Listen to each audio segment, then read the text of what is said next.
Modern headlines focus on the friction of protests and geopolitical power plays, but beneath these current events lies a narrative swallowed by sweeping desert sands. We are tracing an identity that spans over 25 centuries. While most ancient empires collapsed and disappeared, this civilization developed a specific capacity to survive total conquest and re-emerge with its core culture intact. Over 2,000 years ago, Cyrus the Great marched his army into Babylon. Rather than following the ancient custom of burning the city and enslaving its inhabitants, he did something unprecedented. He liberated them. This baked clay cylinder records that decree in cuneiform script. Carved into its surface is an order allowing all citizens to worship freely and return to their homelands, forming the earliest known charter of human rights.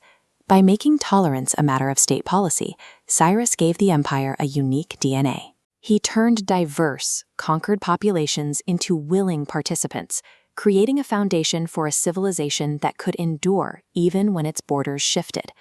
That stability funded the construction of Persepolis. With its towering stone columns and massive gatehouses, it became a focal point for the ancient world's wealth and art. To protect this center of power, the empire relied on elite guardians.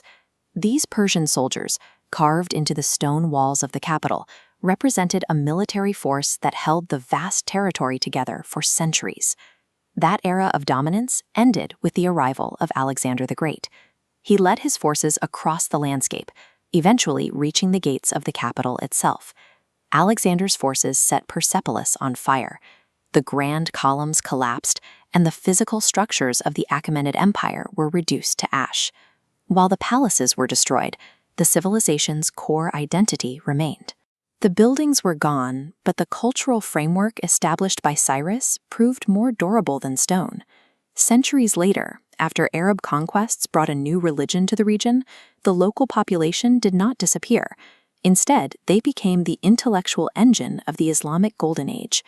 While much of Europe entered a period of decentralized stagnation, Iranian scholars began mapping the stars and documenting the mechanics of the human body. This manuscript belongs to a medical encyclopedia compiled by the scholar Ibn Sina. His systematic approach to diagnosis and treatment was so advanced that these texts remained the standard reference for physicians across Europe and Asia for 600 years. At the same time, Al-Khwarizmi codified the rules of algebra, providing the mathematical framework that supports modern computation. These thinkers were part of a broader movement that turned the region into a global warehouse of information. By making their intellectual output essential to the rest of the world, the civilization ensured its own survival through necessity. By the 1500s, the Safavid dynasty translated this intellectual heritage back into physical grandeur, centering their power on art and philosophy.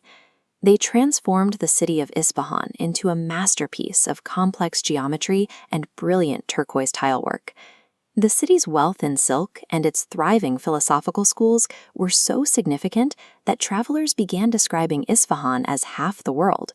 This cultural peak made the nation feel like an immovable monolith. However, a resource hidden deep underground was about to disrupt the entire social order. In the early 1900s, prospectors discovered vast underground oil reserves. This black gold immediately pulled the country into a global struggle for energy. The rapid expansion of oil refineries drew heavy foreign interference as powers scrambled to secure access to the new fuel source. Above ground, Tehran modernized at an aggressive pace. In the 1970s, Western-style cinema signs and storefronts created a sharp contrast against the ancient, snow-capped mountains. Attempting to manage this rapid change was the Shah of Iran, the modern representative of a monarchy that linked back to the era of Cyrus. The massive influx of wealth and foreign influence created an internal pressure cooker. The friction between rapid westernization and deep local traditions began to fracture the foundation of the state. In 1979, the country reached a breaking point. Millions of people flooded the streets, demanding an end to the old system. The Islamic Revolution turned the capital into a zone of constant conflict. Armed groups operated from trucks, overrunning the symbols of the previous government. In a single year, the monarchy, an institution that had survived in various forms for 25 centuries, was dismantled. A new theocratic system emerged under Ayatollah Khomeini, fundamentally resetting the nation's laws and international standing.